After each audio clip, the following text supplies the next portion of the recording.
2 online as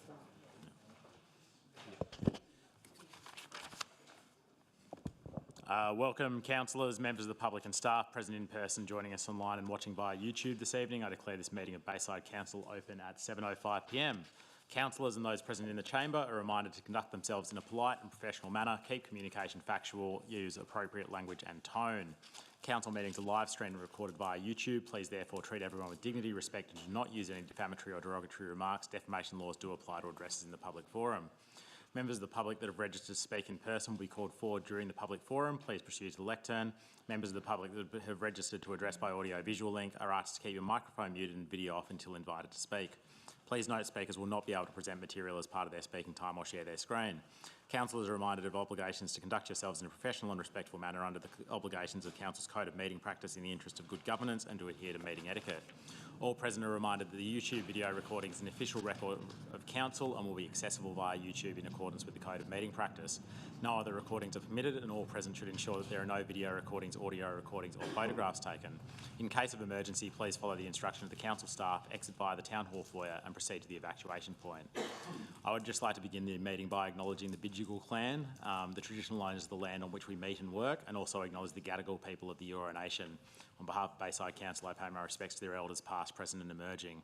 I now invite Reverend Jim Ferguson from Bexley Baptist Church to open our meeting in prayer. Firstly, let me say thank you very much for the opportunity to do this. Let me pray. Our great God in heaven, we praise you and thank you this evening for this opportunity that you have given for the council to gather together. Blessed be your name forever, for wisdom and might are yours, and you change the times and seasons. You remove kings and you raise up kings. You give wisdom to the wise and knowledge to those who have understanding. We acknowledge that you are aware of all that is taking place in this world and pray that you will bring peace to bear in the hearts of men and women around the world. We especially pray for peace, our Lord, amid the conflicts that are taking place on the other side of the world, Lord, in Israel and Palestine, in Iran, in Ukraine and in Russia. We pray, our gracious Lord, that you will bring an end to these conflicts and bring peace to the hearts of each and every one there. We know that you have raised up all who are part of this council to the position they hold representing the community of Bayside. We thank you for them and we ask that you would richly bless them in their work and ministry for you. We ask that you would give them the wisdom, knowledge and understanding required tonight as they deliberate over the matters before them.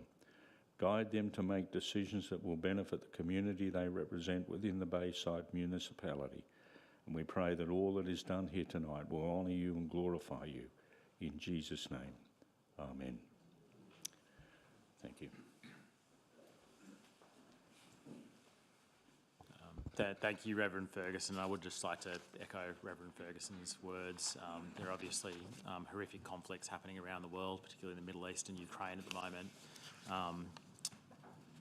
And we hope these are resolved soon and with minimal loss of life.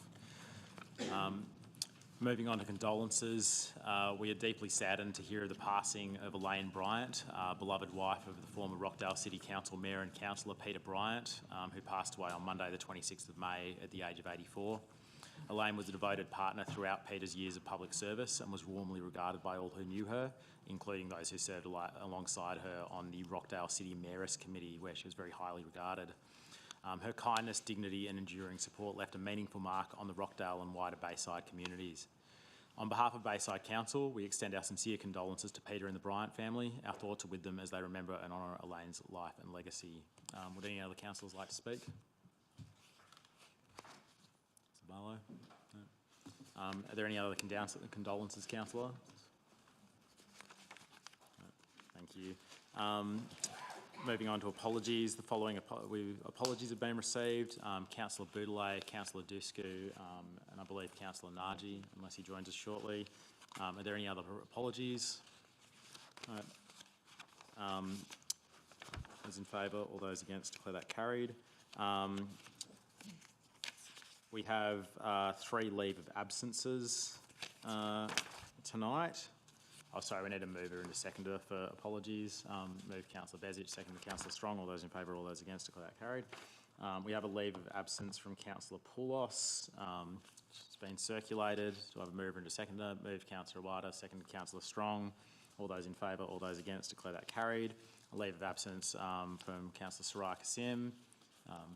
Move Councillor Wada, second Councillor Brederhoft. It's not for this meeting, it's for future meetings.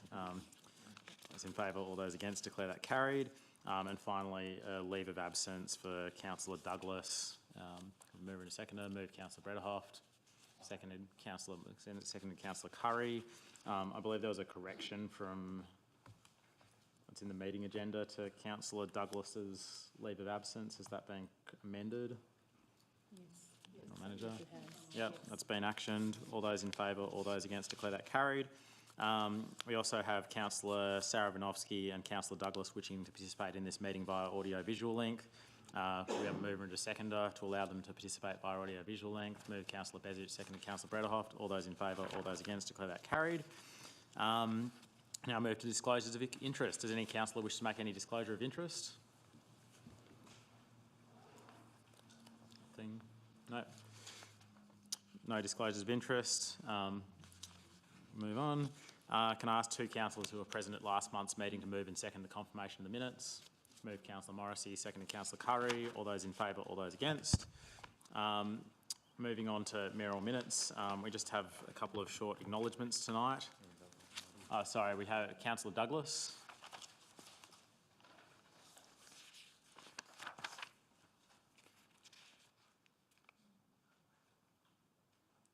We have Councillor Douglas. I think you might be on mute.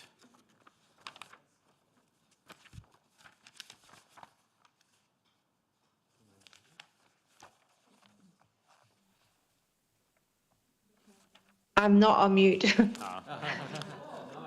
Can you hear me? Yeah, I can hear you now. Okay, you can hear me when I've got the camera on. I sent a declaration of interest slightly before the meeting to governance. We received that, governance. Yep. So you probably just need to speak to it quickly. I wanted to declare a non-pecuniary, non-significant conflict of interest in motion 13.5. As in my full-time employment, I have been campaigning for clean energy mandates, including no new gas in transport-oriented developments. Thank you, Councillor Douglas. Anything further? No, that's all. Thank you. Councillor Saravinovsky? Yep. Can you hear me? Yep. I don't know the item number for it, but the Lytham Hall, less than significant non-pecuniary interest. I attended Lytham Hall on, I think, the opening day of for this year. I was just attending the event. It was non-pecuniary, less than significant, and I will remain in the chamber for it. Thank you, Councillor Saravinovsky. We're back on track. Hopefully I'll watch for online hands in future. Moving on to mayoral minutes, we have a number of acknowledgements from the King's Birthday Honours tonight, starting with two worthy recipients of the Australian Police Medal to Superintendent Paul Dunstan, who is joining us tonight, and I think we're very glad to have Paul looking after our community. And we're also acknowledging Lieutenant Commander Nicole Cherie-Sawley, who was awarded the Conspicuous Service Medal in the King's Birthday Honours for meritorious achievement in the field of Navy people management. So it's my real pleasure tonight to invite both Lieutenant Commander Nicole Cherie-Sawley and St George Police Area Commander Superintendent Paul Dunstan to be presented with a certificate from Bayside Council tonight, and I'd encourage all councillors to come up and join us.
while the superintendent here, I think you can give us a quick update on local policing matters, which is always very thank you, appreciated. Mayor. I firstly would like to thank you for the recognition for the award that I've received. It's quite a humbling experience to be recognised by your peers and by the Governor. So on behalf of, I thank you so much. While I'm here, I can't miss an opportunity just to speak about what's happening in and around the local police area command. The issues that I last spoke about probably remain the same main issues for me 12 months down the track. The issues of domestic violence is still prevalent within our community, and 60% of our police time and effort is still designated to responding to and preventing and disrupting domestic violence offences in the area. Mental health remains a key challenge for not only us but for the broader community. But locally, I think it'll come as no surprise to those in this room here that the traffic management, hooning, still is the issue that when I walk down any street, particularly in and around whether it's the Brighton area or even around Rockdale and Bexley of recent time, to be fair, that's the issue that I get chased up by the residents and members of the community. So that's a real key challenge for us. I've been meeting with the Traffic and Highway Patrol in the local area, trying to get more coverage, more sort of dedicated assets to assist us. We do have first responding police, but there are designated traffic police that I'm sort of dragging into this this fight with us, and I think we are having some success. There is still too many lives lost on our roads in the St George area. It still remains a key problem, but it's something we are really focused on working with the community to try and help and prevent going forward. I do speak as we move into into winter, but on the other side of the winter, the Brighton area always remains a key challenge for us, no doubt for the council and for the police. This year we've managed to source a ATV, a little dune buggy, for want of a better term. We will be using that down on the beaches this year in and around the Brighton area. I think that will give us greater coverage on the foreshore operation, as opposed to a couple of police sort of walking around the beach area. We'll be able to zip along in a safe manner, hopefully, in a responsible manner, hopefully, to sort of engage with jet ski operators that have beached their jet skis, speak to them, check their licence status, if they are committing offences, take action. So I think, while I won't call it a game changer, I do think it'll have a significant impact on the manner in which we can police, what is obviously a big issue for the community, a big issue for the council, and ultimately a big issue for the police. So they're the key issues, Ed. Thank you, Superintendent Dunstan. Thank you, Mayor. Very much appreciate your work and all of our local police.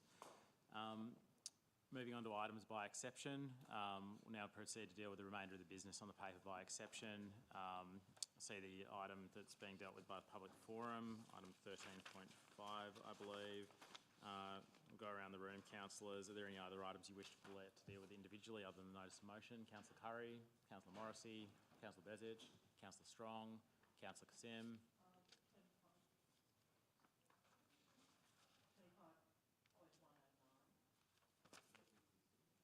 Yeah, BTC. BTC 25.09.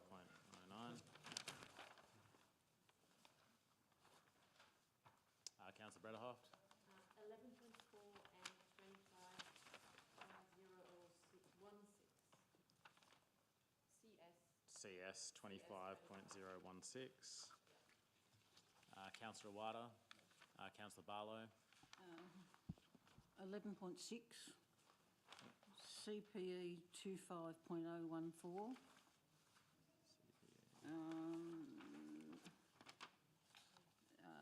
CP 25. Sorry, was it 014, the Brighton Sands Master Plan? 014. Yep, thanks.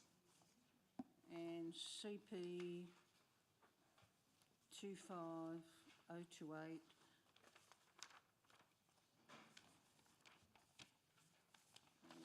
That was it. Yep. Councillor Douglas. You're muted again. Sorry, nothing, thank you. All good. Councillor Sarabanovsky. No. Thank you. And I believe also like to pull out item CP 25.027. It's an updated recommendation from staff to add an additional point to that resolution. Move the rest of the items by exception. Moved Councillor Morrissey, seconded Councillor Curry. All those in favour, all those against. Declare that carried. Now moving on to the public forum. Members of the public who have applied to speak at the meeting are now invited to address the meeting. We have one speaker tonight dealing with item 13.5, notice of motion electrification and degasification of new developments. Speakers have 3 minutes to address the council. A warning bell will sound when only 1 minute of speaking time remains. If you register a written submission prior to the meeting, please note these have been provided to the councillors. Speakers are also reminded to keep communication factual, polite and professional, and to use appropriate language and tone rather. Do not use any defamatory or derogatory remarks. Defamation laws do apply to addresses in the public forum. I now invite Dr. Greta Werner to address the council.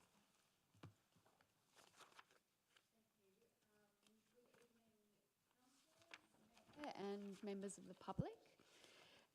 I'm here tonight to explain why I think it's really important for Bayside Council to consider the kinds of connections, gas connections to new buildings because of the importance of electrification.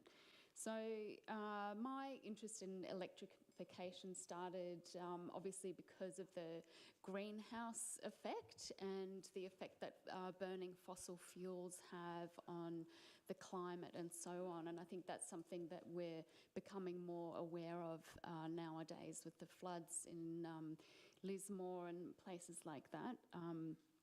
But, you know, other effects are also heat during summer and droughts and things like that. So that was my initial interest in electrification.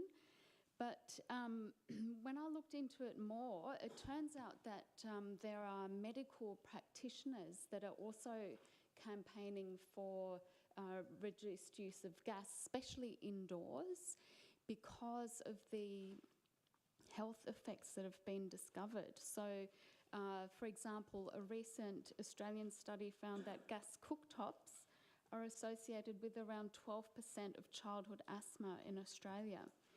And US researchers from Stanford University have linked gas stoves and ovens to carcinogenic chemicals like benzene. So to me, this is terrifying. I've used a gas cooktop in my own home, and actually one of my children had mild symptoms of asthma growing up, and I worry that that is because of the use of gas indoors. So I think there are clear public health indications for reducing the use of gas, but this information is actually not readily available to many people. So many people have no idea what the impacts can be. And this is why I think governments should take responsibility. Property developers who commission the design and construction of residential buildings, they often also don't know about the effects of gas. So I think, I hope you consider all this when you consider this motion tonight, and I hope that you support the motion to organise a briefing for councillors and staff to explore the policy pathways for requiring electrification and degasification in Bayside Council's planning framework. Thank you. Thank you, Dr. Werner. Do I have a mover and a seconder? Move Councillor Strong. Seconded Councillor Brederhoft. Councillor Strong. So yeah, this electrification and degasification briefing motion doesn't mandate any immediate planning changes. It simply calls for a briefing, a first informed step to explore how Bayside could move to a cleaner, healthier and more cost-effective development. The electric savings report by 350 Australia models major benefits if councils shift to requiring all new electric buildings. For Bayside, that could mean saving households an average of $626 a year, adding up to $180 million over the next 40 years. Commercial buildings would save another $25 million, and we prevent over 1 million tonnes of carbon emissions. These aren't just climate numbers, they're cost of living relief and long-term savings for families and businesses. And critically, this is about health too, as we just heard. Doctors for the Environment Australia report electrification because gas use indoors is now linked to asthma, respiratory disease, and even cancer risk, especially concerning for children. 13 councils in New South Wales have already implemented or progressed similar changes via their department control plans, including Hornsby, Lane Cove, Waverley, with no legal appeals. Another 9 are on the path. The City of Sydney earlier this week voted unanimously to fast-track all electrical residential developments from 2026. We can and should be learning from their leadership. This motion asks Council to bring in the experts, representatives from 350 Australia, medical professions and our own staff in planning and sustainability. Together, they'll help us understand what's possible and how to do it responsibly. With so much transport-orientated development happening across Bayside, this is the right time to ask, how do we make these precincts not just denser but smarter? How do we future-proof them against rising gas prices, health risks and expensive retrofits? Let's have the conversation, let's get the facts, and let's take a first step towards a cleaner, more affordable future for Bayside. Thank you. Councillor Strong. Councillors, further speakers? Councillor Barlow. I'll just make a comment. It's only a briefing, which I'll agree with. If it had been what other councils are doing, I would not have agreed to that. What Sydney City Council have done, if you read the papers, and the Premier has even come out to condemn them without any sort of facts. So I'm happy to have a briefing. I'm happy to ask all my questions. I've always had a gas cooktop, and that is the way I'm used to it. But if you read what the restaurateurs in the city were saying about, one lady said, I will close. Asian cooking does rely a lot on gas, not on instant heat, but I'm happy to have the briefing and I'll save all my questions for that because I feel that's what needs to be done. I'm glad it's written this way. I commend you for that, not to push it through like other councils have done without consulting everyone. Councillor Curry. Yeah, look, there's a lot in that motion. I can't note the findings of electric savings, a recent report, because there's no link here for me to read the recent report. So I'm not familiar with that. I also can't acknowledge all those points because, again, I have no evidence on the where this information has come from. If councillors would like to have a workshop, I think it's against the code now to have briefings, my understanding, but if councillors want to have more information, I'm happy to support that. So I would propose that, you know, if the mover is comfortable, that we delete 1, 2, 3 and that we retain 4 and change the wording to a workshop.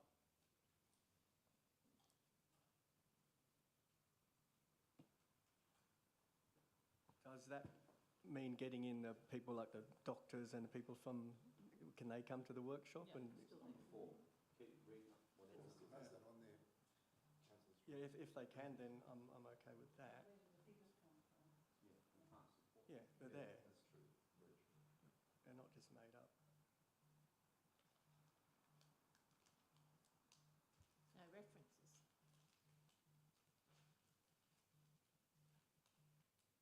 Yeah. Okay. Yeah. Councillors, further discussion? Well, I'd also just flag, and looking at this, the inviting representatives from 2 organisations. I mean, this motion, a similar degasification motion, came up during the last council term, and I think it's important to hear from people from the energy and gas networks. I think reaching net zero is incredibly important. It's a huge intergenerational problem that will largely affect young people in this country. But I don't think degasification works at a local level, and I will say that outright. You can't, as long as our electricity network relies on gas for peak demand, pulling gas out of the local system, I don't think is really solving the problem. You push more pressure on the electrical system that works off gas plants firing up when there's peak demand, and you're not burning gas locally, you're burning it 300 kilometres away to produce electricity. So if we're going to have this briefing, I'd really suggest that we have representatives from, say, Gemina, or I'd be happy to represent, someone else that's off the top of my head who can fully explain this. I mean, you want, and it's not about representing the gas industry. It's like professional engineers who are able to speak to how the electricity and gas networks actually function. It's a long-term plan. Like, it's just new developments. It's not about ripping gas out of old developments. And I think there's a Yeah, clause but the that network restaurants- works off aggregate demand. You know, you're talking about marginal decreases, and Say that as about I'm trying to say, potentially about when nuclear as well. Like, when you pull, what's that? Sorry. you could say that about, like, having the nuclear power, your needs demand, so you've got to have it. But, like, we do have to be able to change in society and be able to change our energy systems to be more But there's sustainable. a sensible. Yeah. It's about whether or not this is the most sensible that's way why of it's just doing new it, degasifying at a local level. Yeah. So That's why, again, it's just for sorry, we new shouldn't be developments. debating across the chamber. I say It'll that take of 10 myself. years to make many of these developments. You may as well start thinking now. It's a long game, degasification, and this is just a starting point. Well, I just suggest that we add representatives from Gemini or other suitable, and also Ausgrid, the electricity network. And if you're happy with that, then I don't have a problem with it. But otherwise, I can't support it.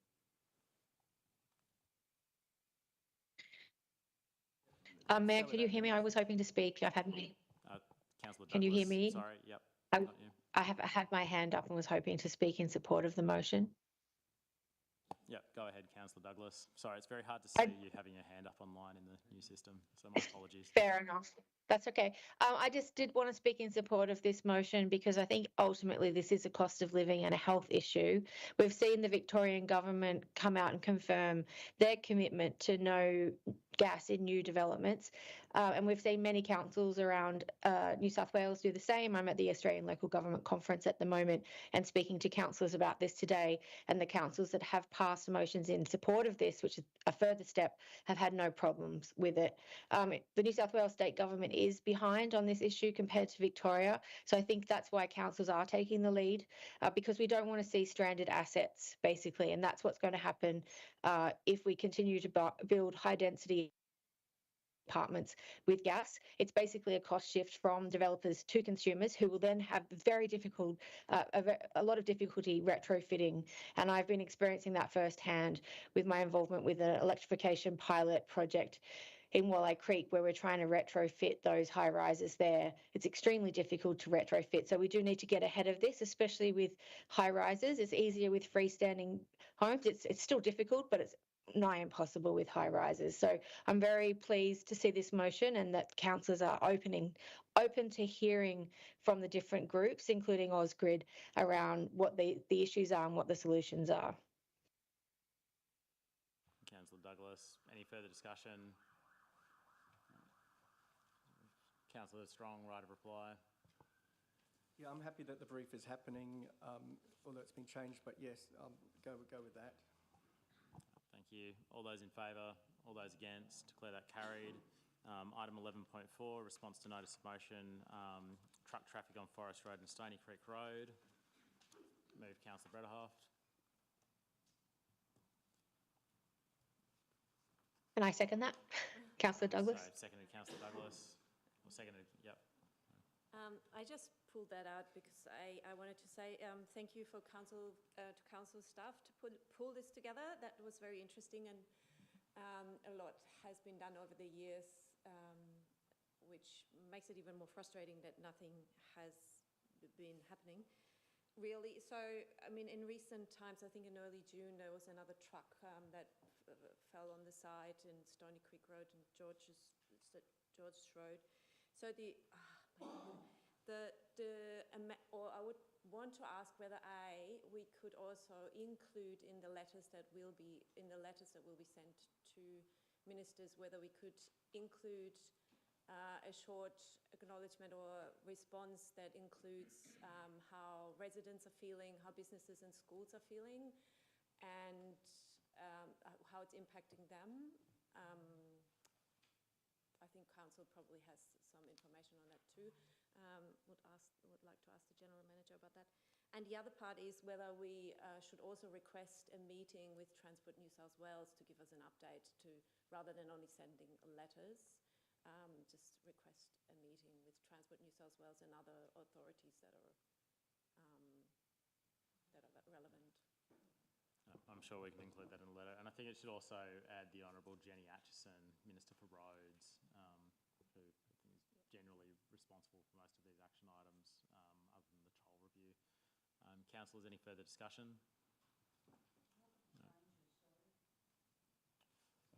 scroll down, that it's effectively, I think Councillor Brederhoff has asked that this include information rather than being a separate sort of item on how residents, schools and businesses are feeling and how it's impacting them, and also requesting a meeting with Transport for New South Wales. So it's just adding additional context to the letter.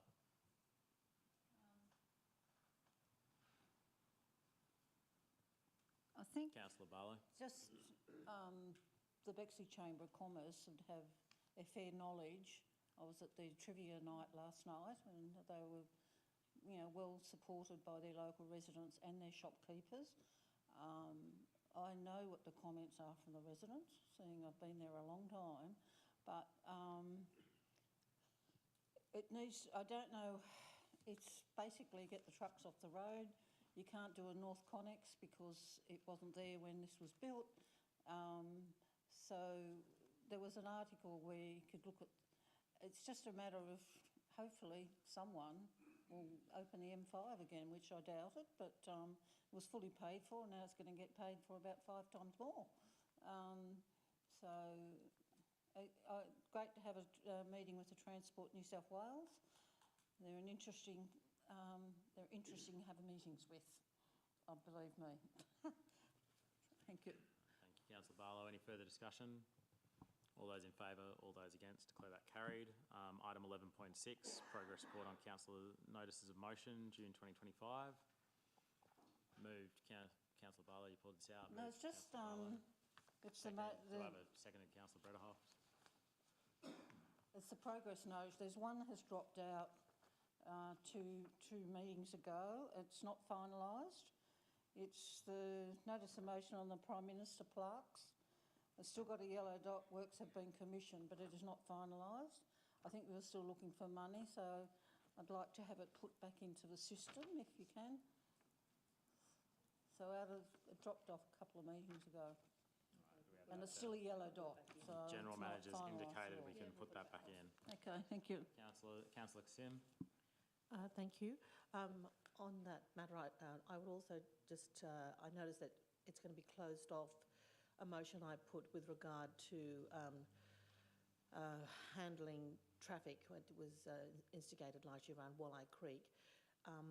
It would be useful to have a report back on what happened as a result of those representations. I notice it says that a letter has been drafted. I presume it's also been sent, but just to get a report back on what the response was. Thank you. Right, councillors, further discussion? No. All those in favour, all those against, declare that carried. Item CPE 25.014, Brighton Sands Master Plan. Mover and seconder. Moved Councillor Strong, seconded Councillor Kasim. You pulled this out, Councillor Barlow. I only brought it up because I was on the committee meeting I'm on, and we have spent so much at Brighton. I was trying to find destinations, $1.1 million that was thrown away, an utter waste of. It was exactly $1.121 million. All I want to know is, are we going to use what we've already had? Councillor Douglas had said that she opposed it before she got on council.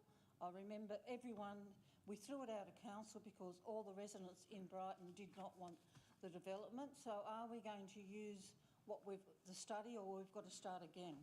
Because that's a lot of money. Sure. General Manager. Through the chair, the intention certainly is to revisit the work that was done previously, particularly the work on Bay Street. And as a first step in delivering on this resolution, we would be briefing councillors on the history and the work and where we got to previously in the studies and the research that was undertaken for those projects. Thank you. It's just I didn't want us to start again and throw all the studies away. Again, some of it would be changing, but I was more concerned about the active transport. We're saying that we're going to have it up, I think they said the northern side of Bay Street, and I said, but heritage items on one side, rock face on the other. So there's a lot of studying to do with that one, but I'm happy then if we're going to use the studies we've got, and obviously I don't think the residents are going to change their mind, but certain councillor has. Councillor Barlow, any further discussion? No. All in favour, all against, declare that carried. Item CS 25.016, response notice of motion, regeneration and bush care for Bardwell Valley and Creek. Moved Councillor Brederhoft, seconded Councillor Kassim. Councillor Brederhoft. Thank you. I also would like to include in this motion that council includes an allocation, budget allocation for the 2026-27 budget for the... You can't add budget allocations outside of the budget cycle. Okay, can I add to revisit a budget? You can ask for it to be considered at the next quarterly review. Okay, can I ask it to be considered? I want it to be considered in 2026-27. What, sorry? It's not a planning matter. Oh, sorry, we didn't hold that. So we've got that it be considered at the next quarterly review, is that right? It's for the next annual budget. Annual budget review. Oh, for 26-27? Yeah, yes. Oh, sorry. Yeah. My mistake. Okay. Councillors, any further discussion? No. All those in favour, all those against. With the addition, declare that carried. Sorry, we missed a planning matter, item CPE 25.015, planning proposal signage in zone SP2 infrastructure. Councillors, do I have a mover and a seconder? Moved Councillor Curry, seconded Councillor Kassim. And councillors, any discussion? No. Need to do this by way of division. Councillor Curry. Councillor Morrissey.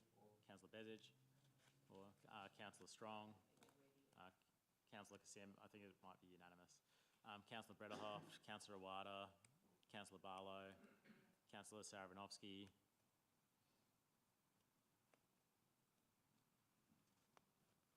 Councillor Saravinovsky. Sorry, mute. which item are we looking at? Sorry, I missed that. CPE 25.015, planning proposal Okay. signage in zone SP2 infrastructure. Thank you. Councillor Douglas. Yes, supportive. Councillor Saravinovsky.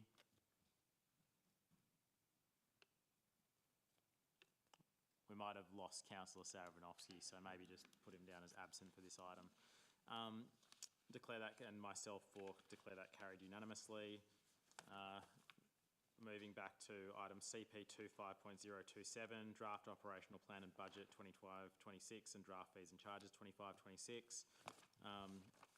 As you might have, this been circulated around the room.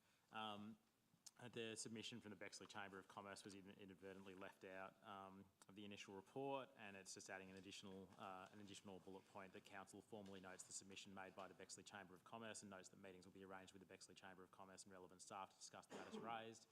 Councillors, do I have a mover and a seconder?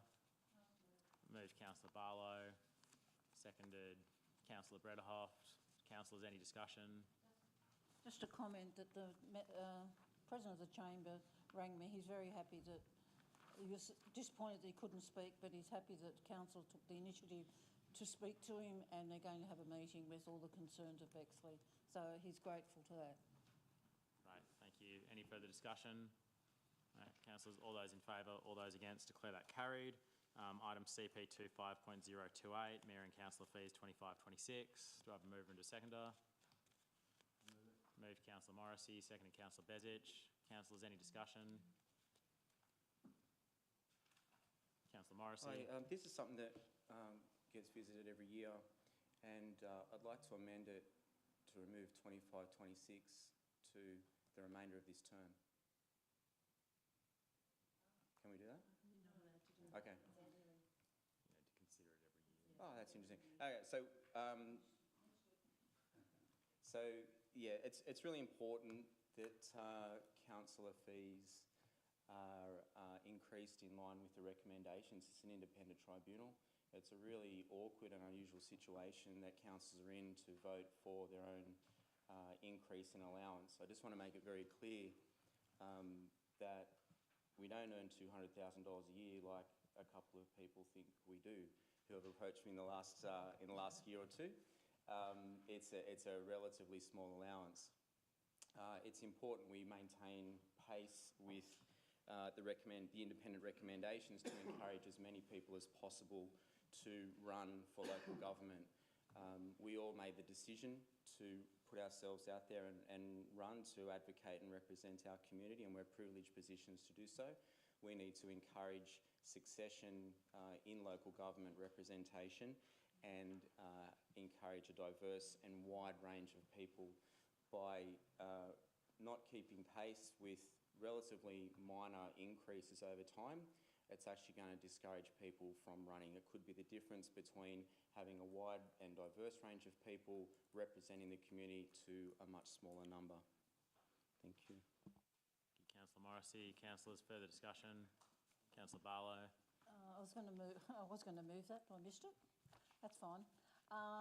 If I can move a foreshadowed motion. My one, I don't think I'll even get a seconder, but the issue is, yes, I bring it up nearly every year. I believe that it's basically that we remain the same as we had this year, option 2.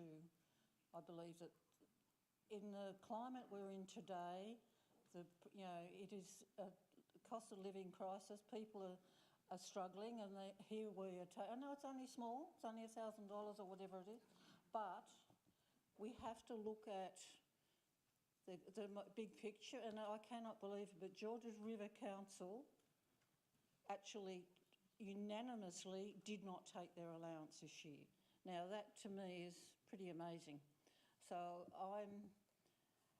the current fees remain the same, but you're not here. I know you can get diverse people, but anyone that comes here to think it's a money, it's a job, or we're here for the money, you are not here for the money. You are here for your residents, the community. So it's a matter of trying to get people that really want to work for the community. It doesn't matter who you are, it doesn't matter what political party you're in. I'm the last independent standing, which is a bit frightening, but when I was first elected, there was 8 of us, and they started at council, some of them 40 years before, they didn't get paid at all.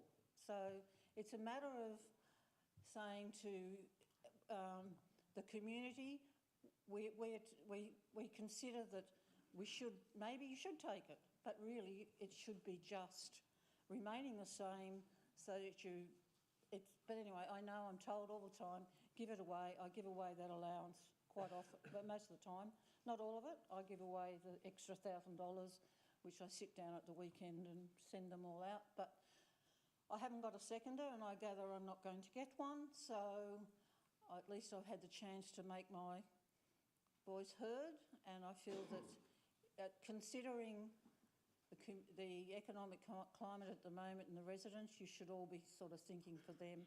Maybe you should all be donating money out of your allowance anyway, so that you can give it to someone else. But I'm disappointed again, but that's the way it is. And I can only just voice my opinion. I feel that you're not here for money, I'm here for the love of it mostly, and the stupidity, I think, sometimes. But anyway, that's fine. No seconder, so that's great.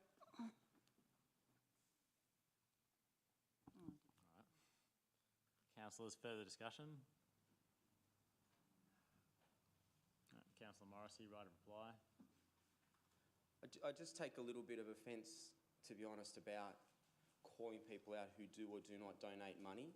Who we choose to donate our money and time to is completely an individual choice. Point of order. Last term, you actually said to me to donate my money. So it's actually... Sorry, Councillor Barlow, that's not a point of order. It's the fact that he's accusing, not saying my name, but he was the one that actually said it to my face at the council meeting, donate your money. I remember. That's not a point of order, Councillor Barlow. Thank you. Councillor Morrissey. Thank you, Mr Mayor. I think a lot of us, we're all community-minded, and I suspect most, if not all of us, not only give our time to the community to advocate for our certain wards and what we believe in, but I think there's many of us who are involved in other pursuits where we give significant amounts of time on top of our paid employment. And I'm a father of 3. We've got a lot of people who have carers' responsibilities. We've got people with mortgages and paying rent.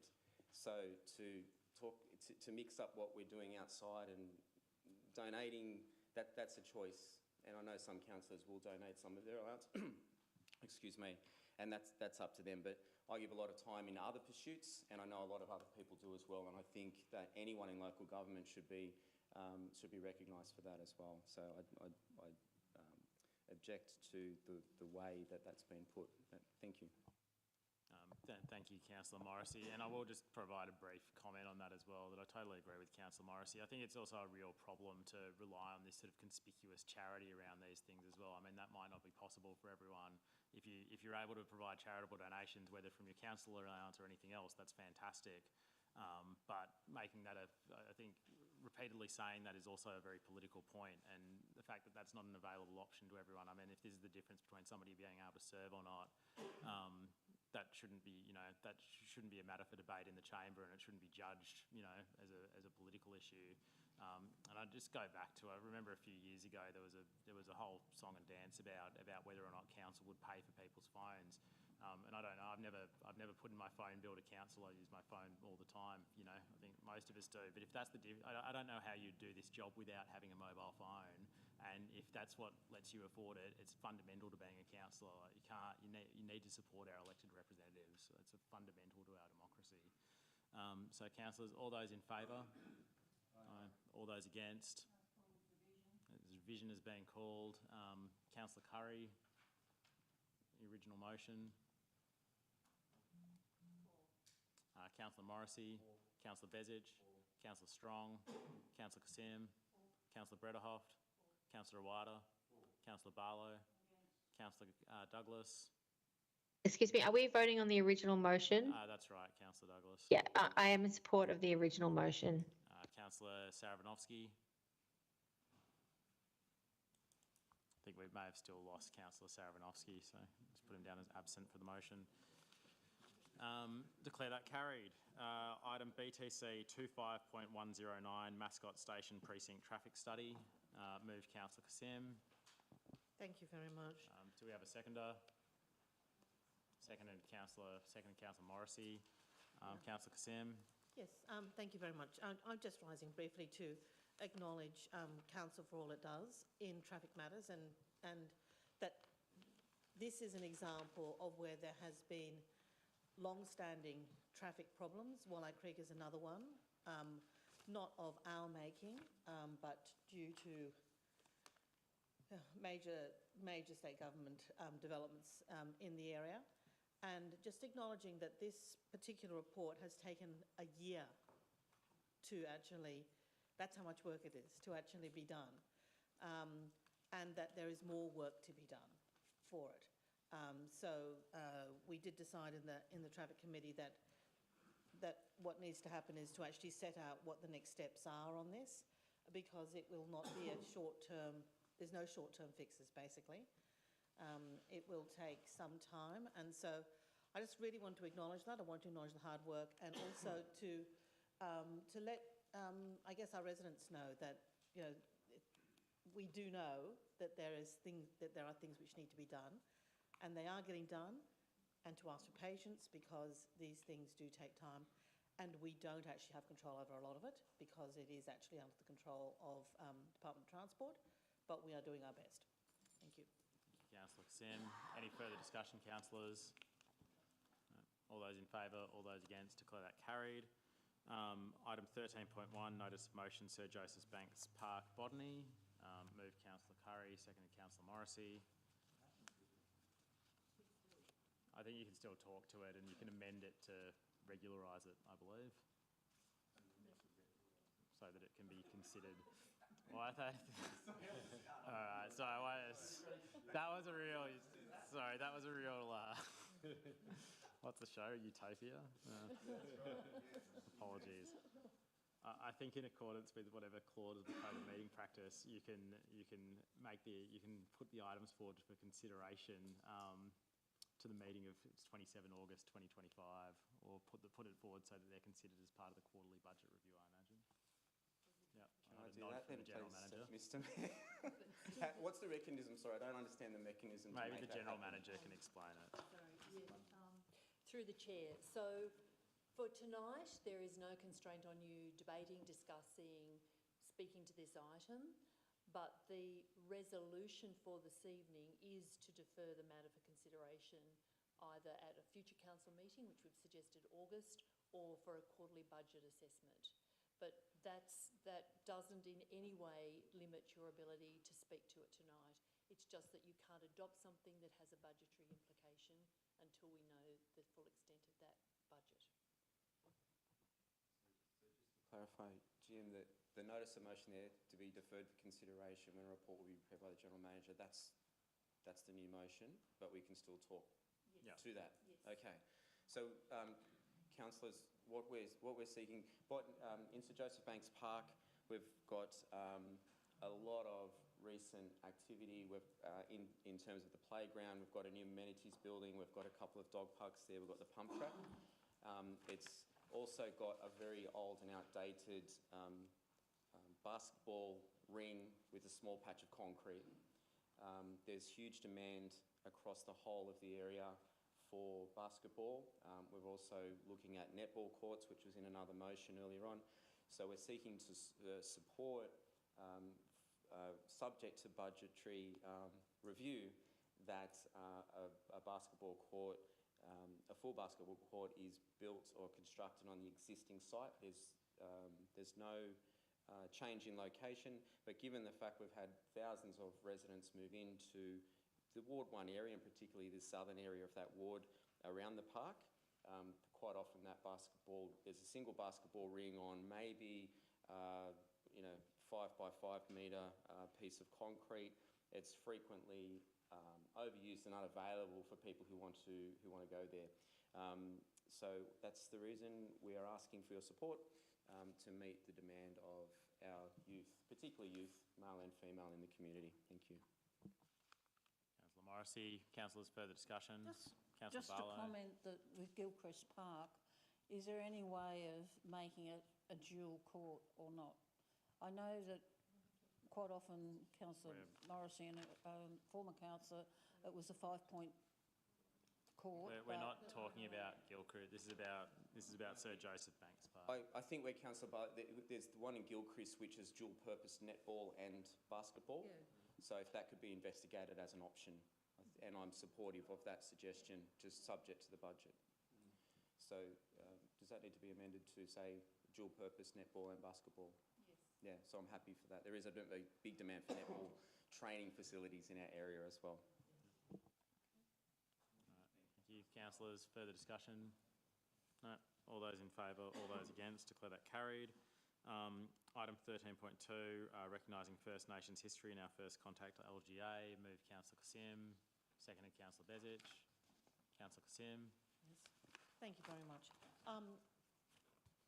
I've really moved this in recognition of where we are.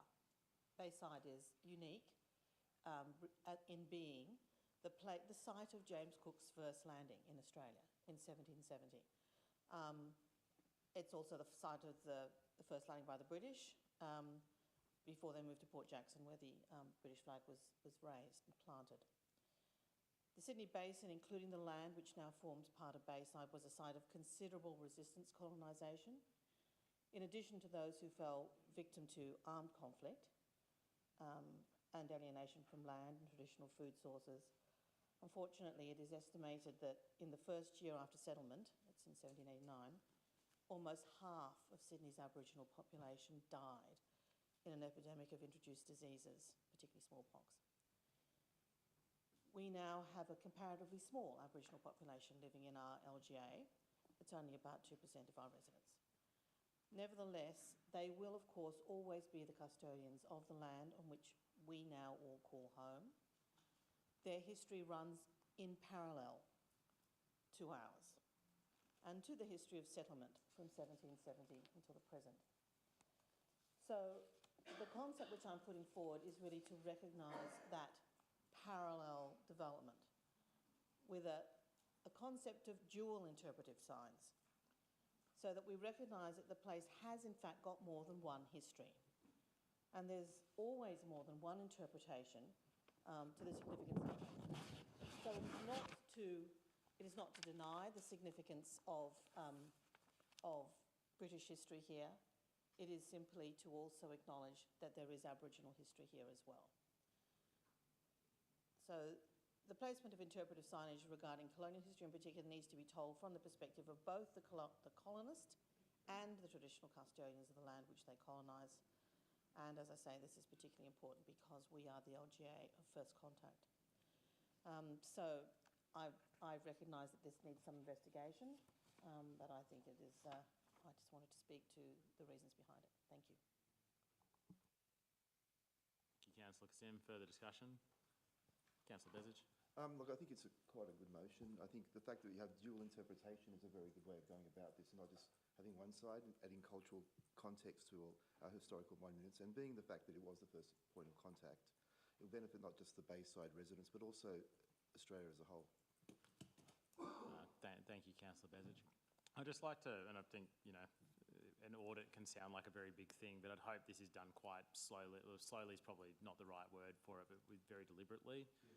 We need to do this carefully because, you know, we shouldn't just be throwing up signs to try and acknowledge something. It should be meaningful in the way that we do this, and obviously with consultation with the committee. Councillors, any further discussion?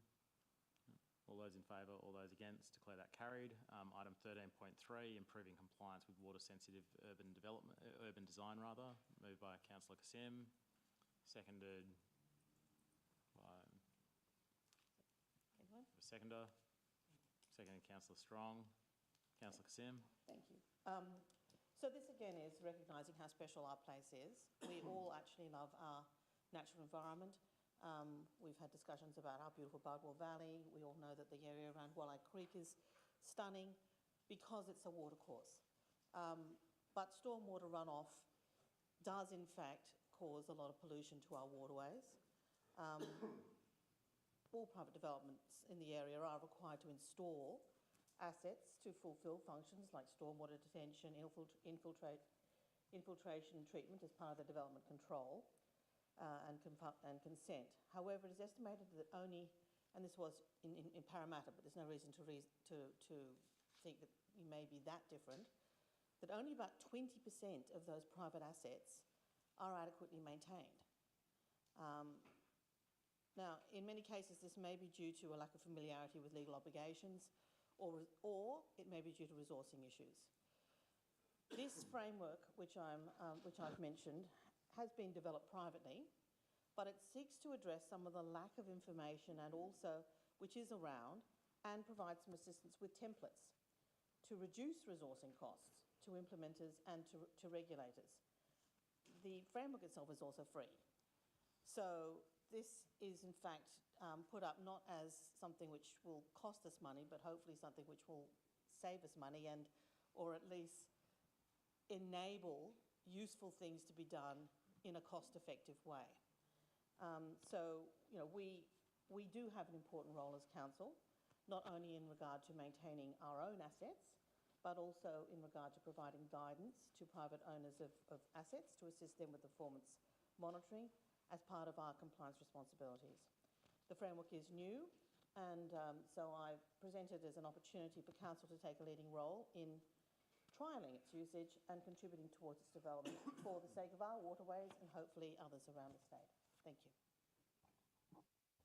Thank you, Councillor Kassim. Councillors, further discussion? General Manager, I assume that we'll also investigate it is from a private company, so the probity issues around adopting that, I'm sure we'll come back in that report as well. Does that work? That's fine. Councillors, no further discussion. All those in favour, all those against, declare that carried. Item 13.4, request for picnic table and seating in Jack Mundy Reserve. Moved Councillor Kassim, seconded Councillor Brederhoft.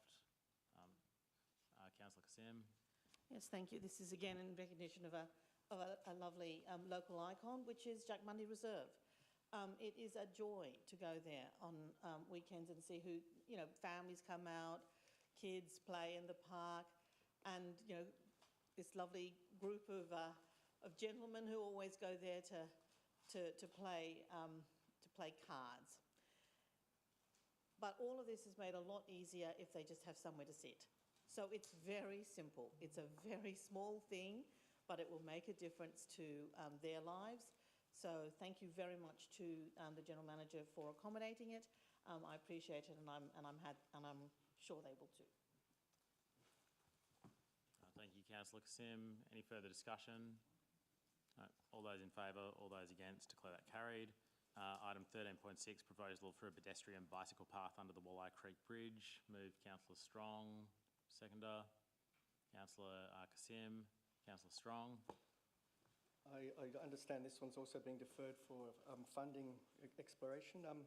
But the other day I was walking my dog through Discovery Park, and I was thinking, wouldn't it be nice just to keep walking to Cahill Park? And I thought, well, I'll give it a go. Scrambled down the riverbank a bit onto a concrete platform, through a hole in the fence, and there I was. I didn't have to duck. There was a couple of people just fishing there, and next minute I was in Cahill Park. So I thought that's great. Wasn't that safe, but I reckon one day it'd be great to see people cycling and walking and continuing that long riverbank walk all the way from Discovery all through Cahill. What a great walk for people to do and avoid the main road there.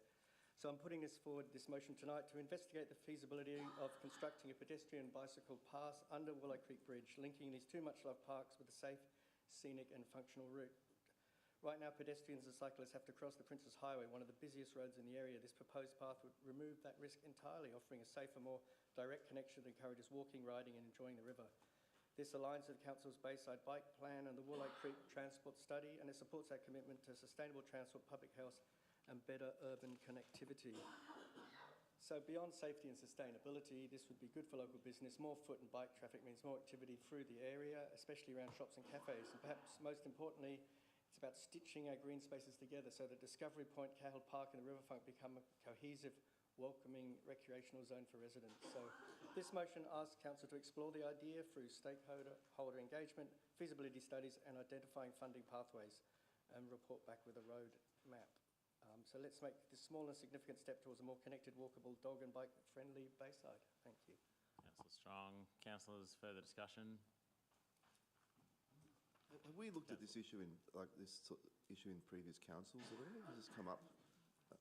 I don't think the under the bridge has come over. I think the under the bridge option is potentially a much better idea than the over bridge option. I would say that I've walked under there, Councillor Strong, and I'm impressed that you didn't have to duck. I certainly did. I think it's. Just to clarify, is this effectively doing the very preliminary phase? Because I think doing a proper feasibility design for this is a significant. It would cost us. It's a mud track basically that runs under the bridge. It's talking about a significant piece of engineering and design work. I would say to actually figure out how to do this, or we're doing sort of the step before that. Yeah, that's right, Mr. Mayor. I understand. It's a big thing to do a major study, but just to send someone down and think, there's a fine line between a high tide walk and being able to make that headroom higher enough. So for somebody who knows about that, just to see is it possible, would be a good first step before going further. Scoping study. There we go. All right, councillors. Any further discussion? All right. All those in favour, all those against, declare that carried. Item 13.7, upgrade of electrical system at Lytham Hall. Moved Councillor Kassim, seconded Councillor Brederhoft. Councillor Kassim. Thank you very much. So this is again a very special part of our council area. Lytham Hall is Bayside's premier historic house, and in fact, a jewel for all of Sydney. It is managed with the agreement of council by St George Historical Society on a voluntary basis. They have developed a program of events, fantastic events. I've been along myself, and I would recommend any local resident to go along because they're good fun, but also give you an opportunity to see the place. And that's what it does. Those events are an opportunity to promote the hall and also to raise some funds to help with its maintenance. Their most popular and successful events actually also involve food, not surprisingly, including monthly events with over 100 visitors, which is fantastic, given that they are a voluntary organisation. Conducting these events, however, is currently very difficult due to the antiquated electrical wiring of the building. If this is fixed so that their kitchen can operate well without any problems. It will be more possible for them to operate, to hire out the grounds maybe even. And I think this is definitely something which council should be supporting our local residents to do the best thing they can by an iconic building. I also note that council is proposing a writer-in-residence program in the hall, which is perfect again for that historic place. So what I want to do is thank council for responding to my request for quotations and for the flexibility shown in looking at how this might take place. Given that, I'm happy to actually alter the wording which I was going to put up, so that it now reads that Council 1 notes and approves the quotations for approximately $10,000 to install a separate electrical circuit to the Lytton Hall kitchen. 2, allocates funding for the electrical circuit upgrade from the asset maintenance reserve, which I understand will mean that it can actually take place soon, which is what we want to happen. 3, notes that the new circuit will support the use of a dehumidifier to protect the collection stored on the upper level of the house. With regard to the write-in-residence program, it is a very important program, and the briefing we had at Lytton Hall Committee indicated that the particular writer which has been consulted does have a special interest in fact, working upstairs, which is currently inaccessible. So what I would say is that 4, we support a write-in-residence program and will undertake investigations on how best to activate that. Thank you very much. Councillor Kassim. And report back to the relevant committee on the 4th matter. Councillors, further discussion? Councillor Barlow.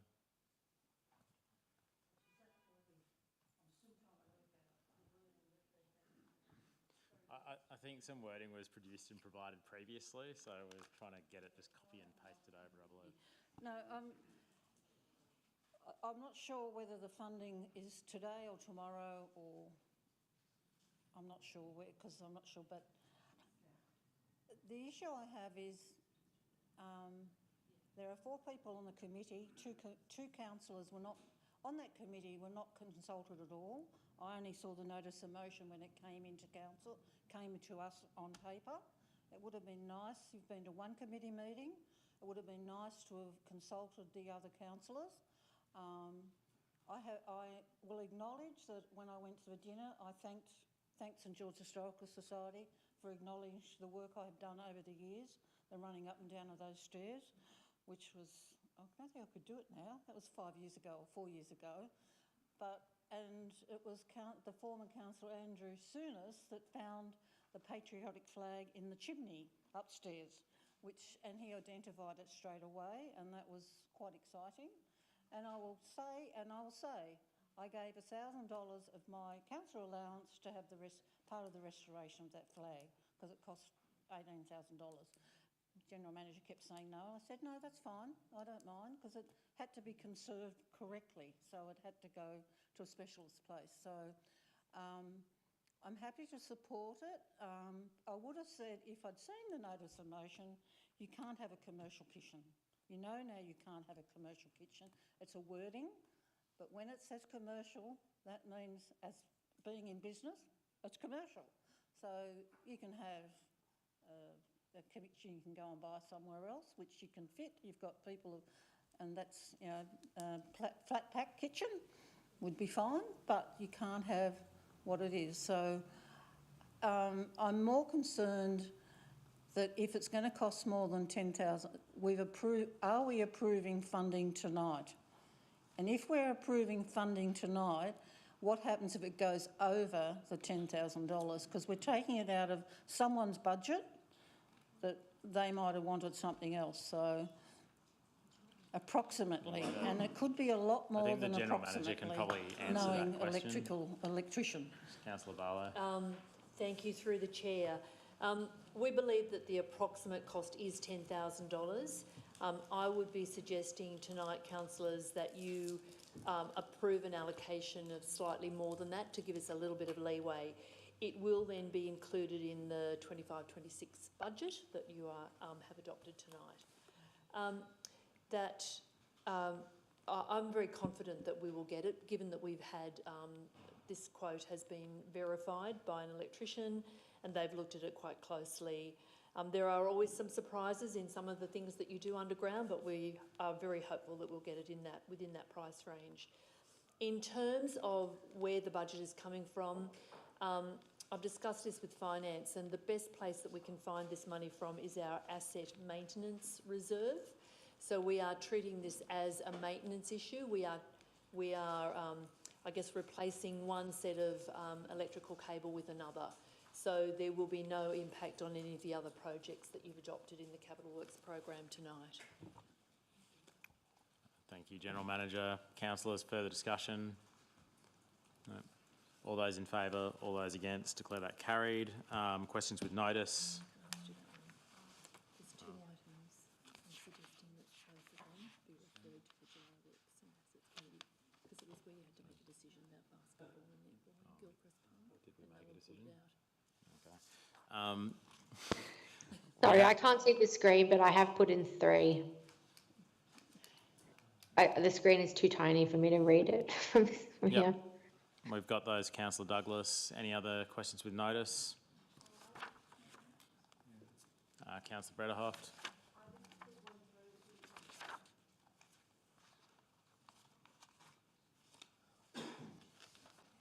Just while we're pulling that up, Councillor Brederhoft, Councillor Curry.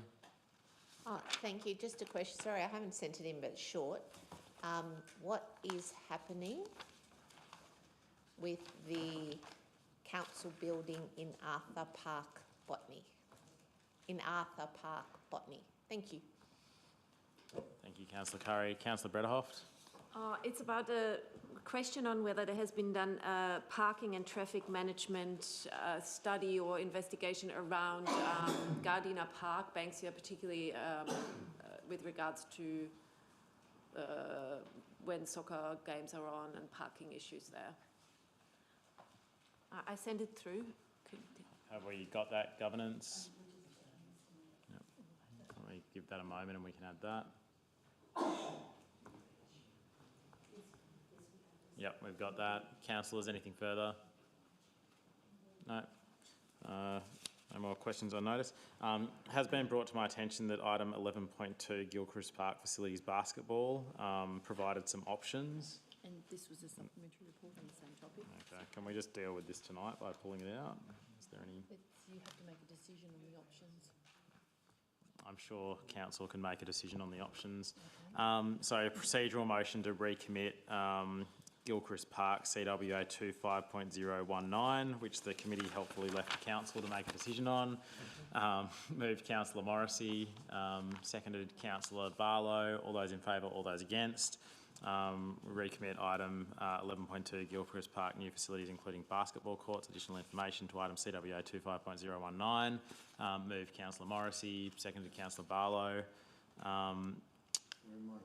Which option or option? It was the combined. That's what Councillor Barlow was referencing earlier on.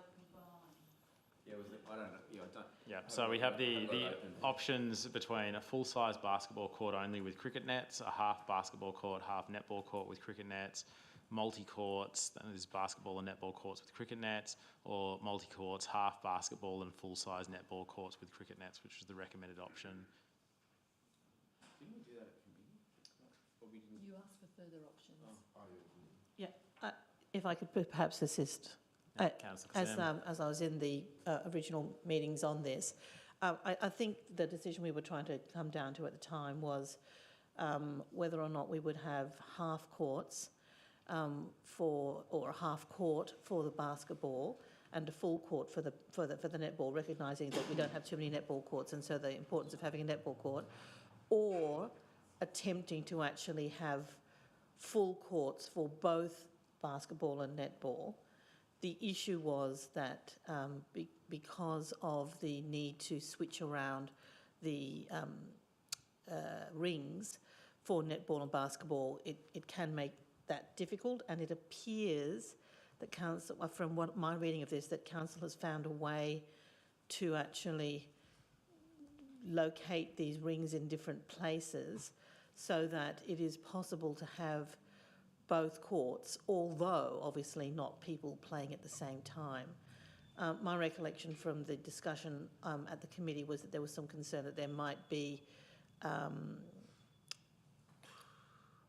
altercations, I don't know, disagreements between different players, basketballers and netballers, and that which is why the original idea of having the one full court and one half court was put up in the first place.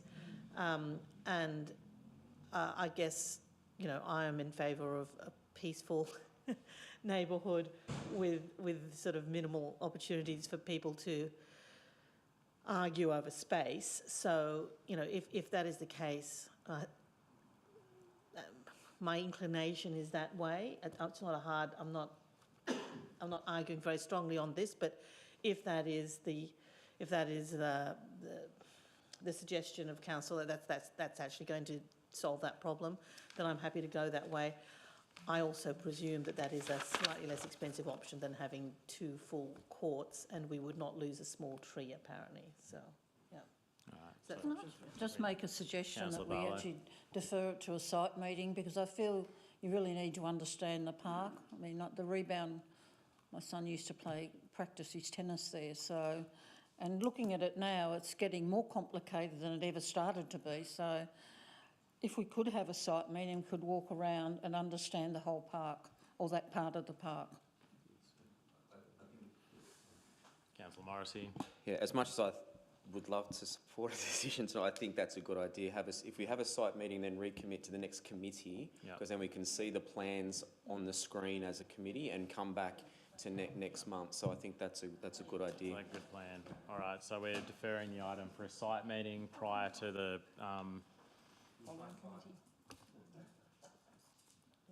well, I think the committee's next week, I assume. So, do we want to do the August committee meeting? Yes, you have. Or we could come back to a full council meeting if you want to do it after the site meeting. Or would you prefer?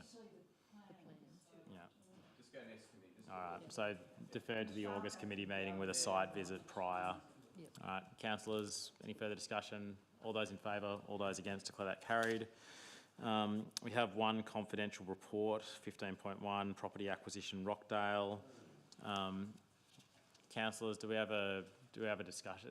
Do councillors read it? Do we want to move into confidential session, or does any councillor wish to discuss? Well, we only need to move into confidential session if we're going to discuss the item. No, we have a mover and a seconder. Can move Councillor Morrissey, seconded Councillor Bezic, that the officer's recommendation be adopted. All those in favour, all those against, declare that carried. And with that, we conclude the meeting of council at 8:23 p.m. Thank you, councillors. Excellent. That's a great That's good. outcome. It is a good outcome.